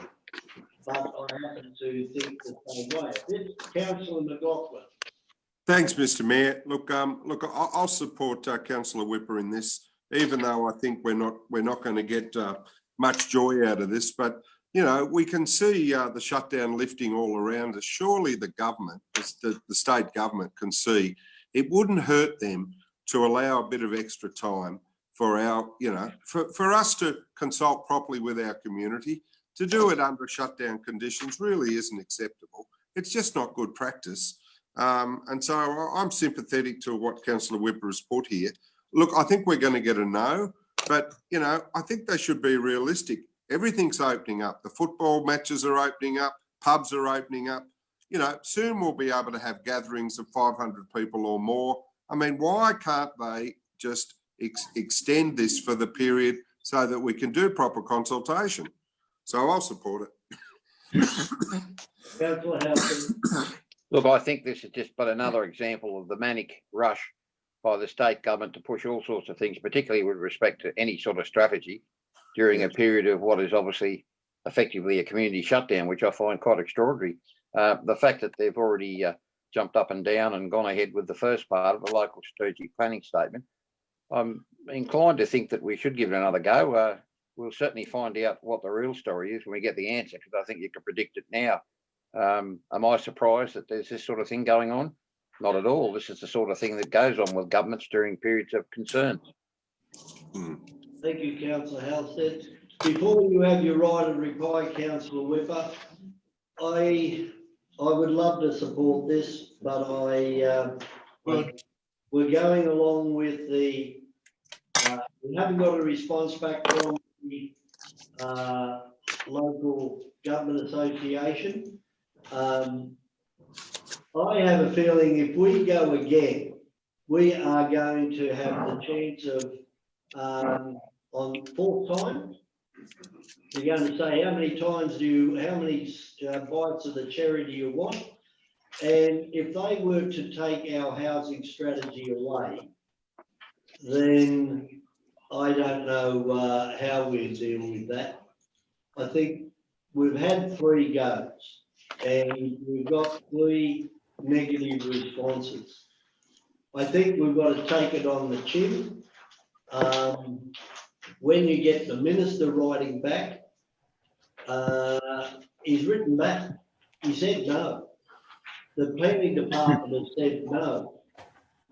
So we haven't got the 3rd attempt, but you know, you can flog a dead horse for as long as you like and you won't get any reaction. So I appreciate your thrust, Larry, Councillor Whipper, sorry. I appreciate that. And I'll put the signature to 2 different letters, but it's not going to, it hasn't worked. And I don't want to be seen as just building, you know, building the drum when I know the answer. So I won't be supporting it, but I do appreciate the fact that you are passionate about this. And whether the COVID is a reason or an excuse, but the attitude of the state government in relation to development and building and jobs, I think they will be pushing it as hard as they can. Your right of reply, councillor Whipper. Thank you, Mr. Mayor. Well, patience and persistence and perseverance have always been part of my makeup. It's how we achieve things, councillors, by being committed to values and principles and standing on those. Now, I concede that the 1st of July is the cut-off date for the LSPS. We've had that argument. We had that debate last meeting. I lost that. Fair enough. Okay. But what we've always been told from the beginning, councillors, is that there's no deadline, there's no time frame for the local housing strategy. So this is a decision we're making. It's not the minister telling us, no, we can't do this. It's us making a decision to go ahead without the all those facts around the character statement that we have invited from a small section of the community, because the rest of the community have been denied, as I said before, natural justice in relation to having a say and being informed and being consulted through a forum process that we've always done. We've always undertaken that process when we've embarked on any strategy like this. But under the cloud, under the confusion of COVID, we're told, no, you can't participate in that. So, okay, the local strategic planning strategy's gone in. I concede I lost that one. But councillors, the local housing strategy is in our hands. There's no deadline. We're not going to get a performance review slapped on us from the government. What we're waiting for is the information from this community to make an informed decision around what our local housing strategy will be.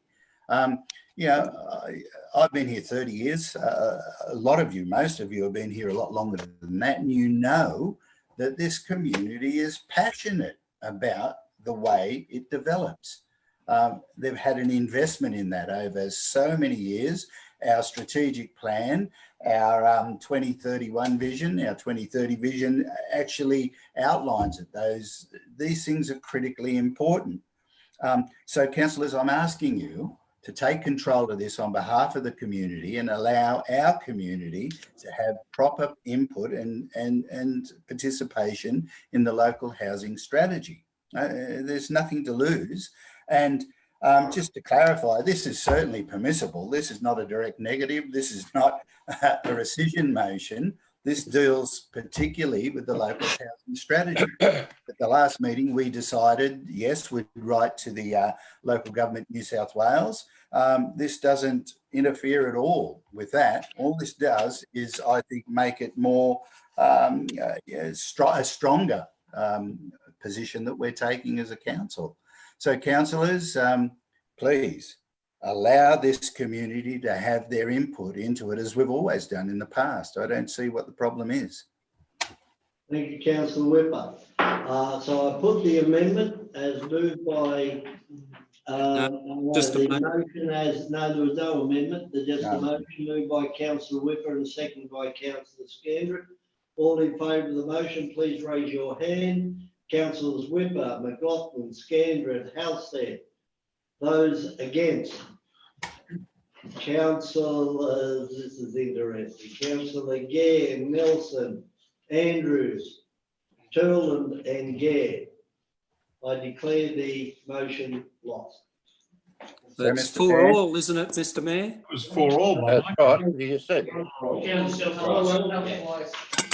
I counted myself twice. He did. He sure did. That's a good trick. Did the same earlier on. I will put my vote against the motion as I discussed and put my reasons. So I declare the motion lost. The notice of motion lost. Yes. Mr. Mayor, I'd be asking for names to be recorded on this motion. I think it's important to do that. Point of clarification. Whipper, I think they have to be, doesn't the request for a division have to be done before the motion's put, Mr. Mayor, just to clarify? I think it's a planning matter. no, it's not. No, I have got efficient information from staff who's saying that the names don't have to be recorded, but I will allow that if you wish your name to be recorded, then I will allow that. dissenting vote. Okay, then we will put that as the dissenting votes, councillors Whipper, Scandrett, McLaughlin and Halstead. Thank you. Okay, we move on to notice of rescission motion, seniors housing Wiseman Road, moved by Turlin, councillor Turlin, Nelson and Andrews. Who's going to put the hand up to move it? Councillors Turlin and Nelson. Councillor Turlin. Well, if you look at page 215 of the last week's, 2 weeks ago, council meeting, public community consultation engagement, 11 notification letters went out to neighbours. It was advertised in the Southern Highlands News. It was on the e-news of up to 4,000 subscribers. This particular planning proposal went out to. This is to change the DCP. On page 216, there was no submissions received, not one word.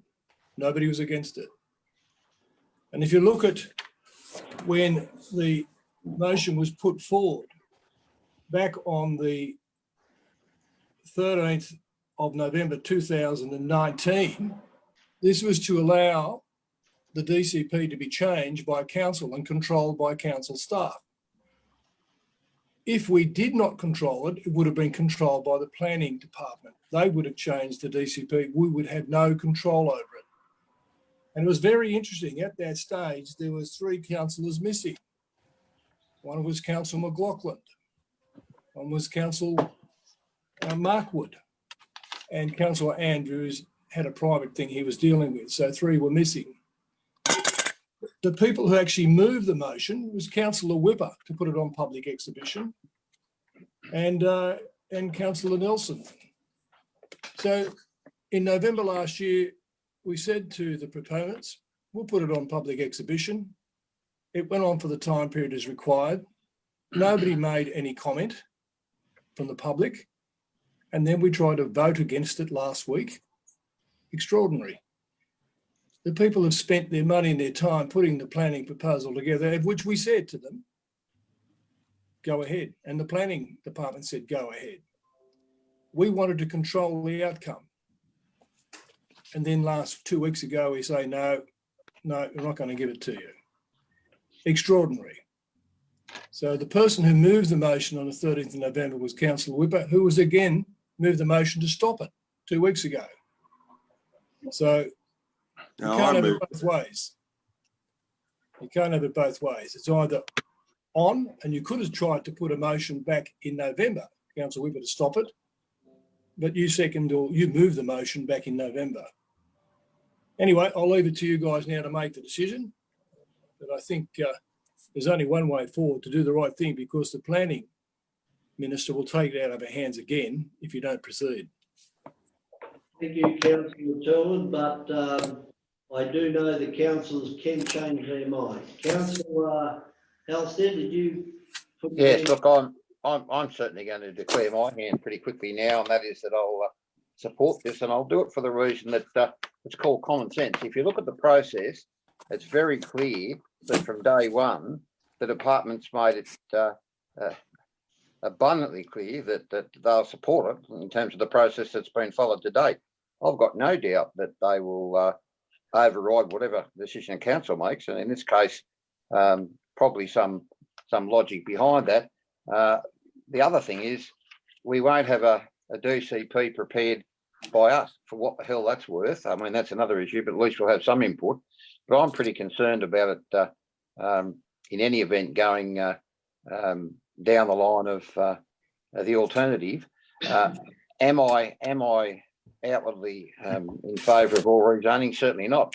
But I can't go past this. I'm very interested to see that only certain ones get the nod and others don't. And I'm talking about over a long period of time. It's interesting to watch the process with people that, as Gary said, the councillor Turlin said there, that someone's put their money in. Well, there's a lot of people put a lot of money in for rezonings, because that's what I'm going to call them. And that's it. So I'll certainly be supporting the proposal here, which is to rescind the motion and go forth with what was presented before. you, Councillor Halstead. Councillor Andrews, then Councillor Nelson. Thanks, Mr Mayor. Look, Councillor Andrews, then you. all right, thanks, Mr Mayor. Yeah, that's on. Okay, Councillor Andrews. Unmute. You're having trouble in there, Councillor Andrews. We shall attend.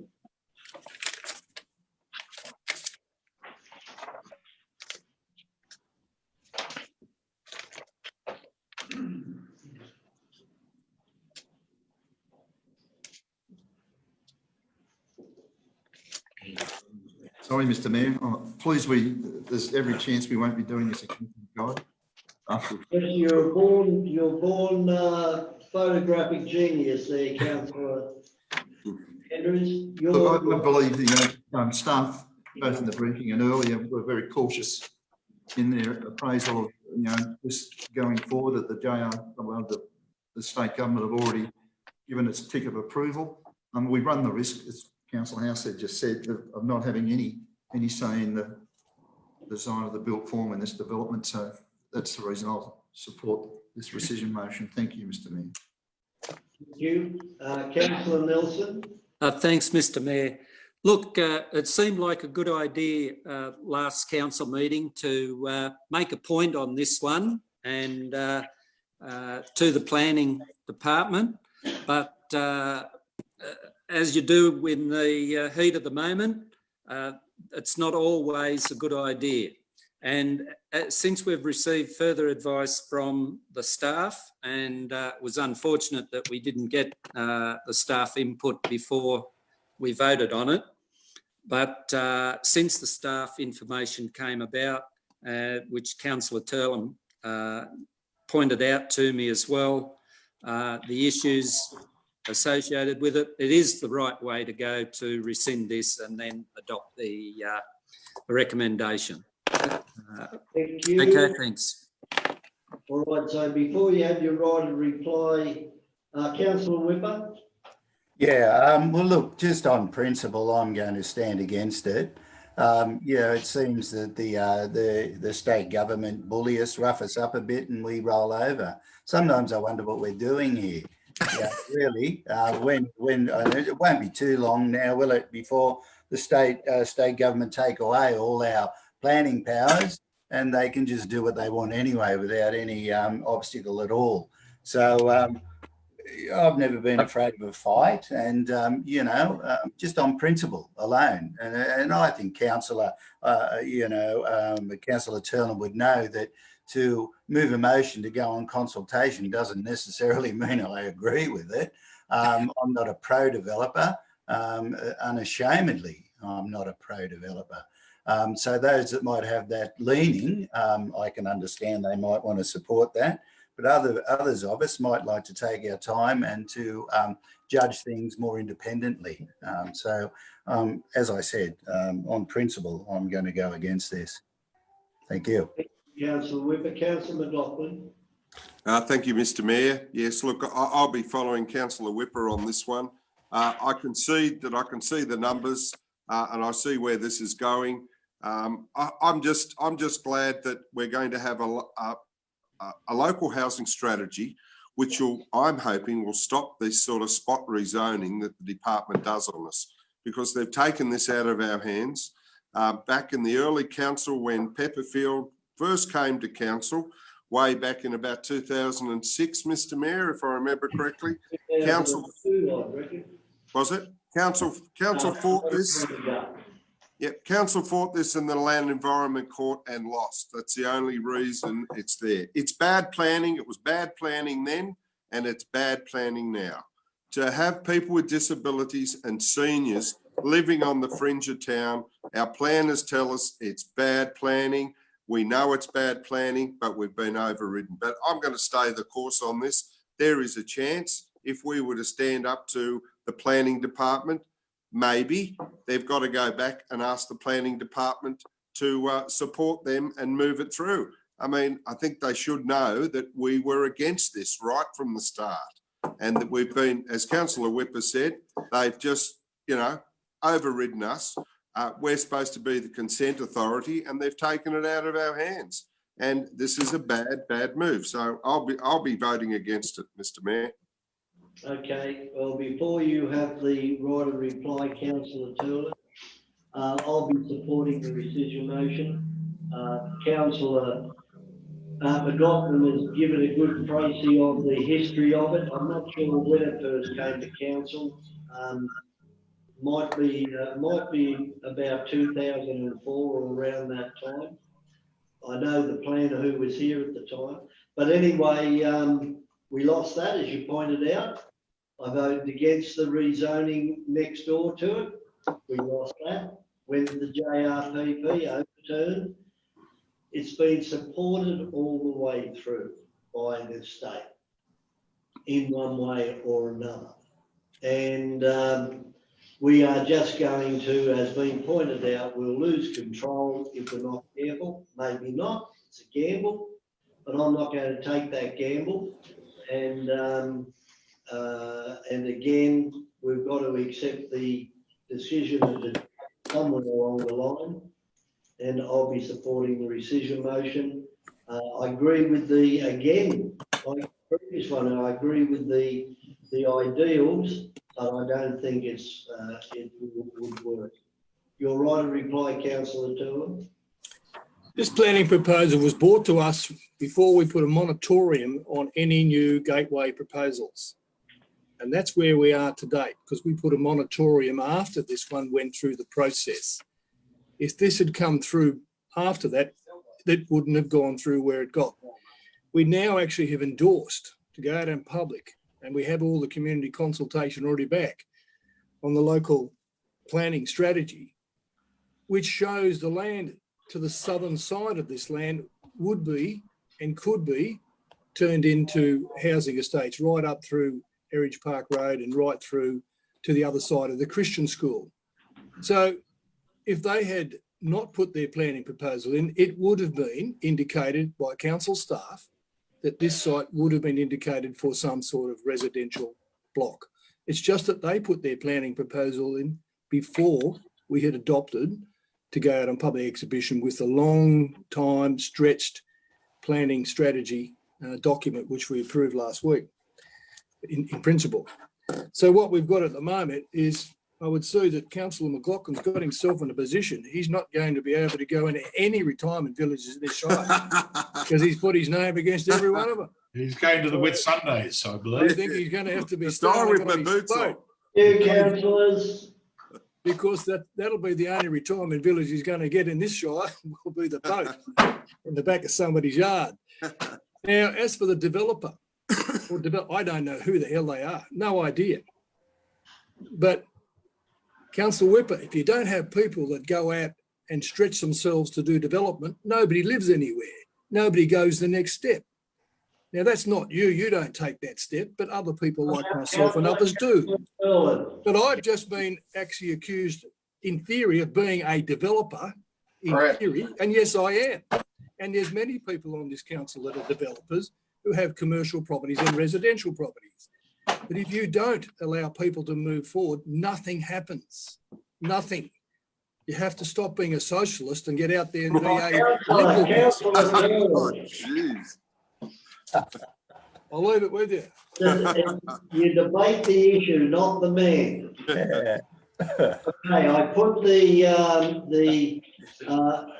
don't have any amendments, so I put the The rescission motion. All in favour, please raise your hand. That's councillors going down the screen. Nelson, Scandrett, Halstead, Turlin, Andrews. Those against? Councillors Whipper and the socialists. Motion carried. Chardonnay socialists. Now we have the recommendation that's as printed, moved by councillors Turlin and Nelson. Now, I don't really believe we have to debate it again, do we? No. Just put it, Surely not. Mr. Mayor. Okay, so I will put the recommendation as printed. All in favour, please raise your hand. All the same way, those against, councillors Whipper and McLaughlin. Now, they'll be recorded because it is a planning matter. Thank you, ladies. It is now 5:25. It's the shortest meeting we've had for about since Councillor Andrews ran it and got it finished by 5 o'clock or 5 to 5. So thank you. We will see you now in 2 weeks, and hopefully we'll get the COVID restrictions will be lifted for us to have normal council meetings in the Civic Centre, and we'll see you then. And there is a fair bit of building has been achieved at the Mossvale Civic Centre, so we might be able to have a look at that too. Good night, thank you. Declare the Good night, meeting. Mr Mayor. Thank you. Good night. Right.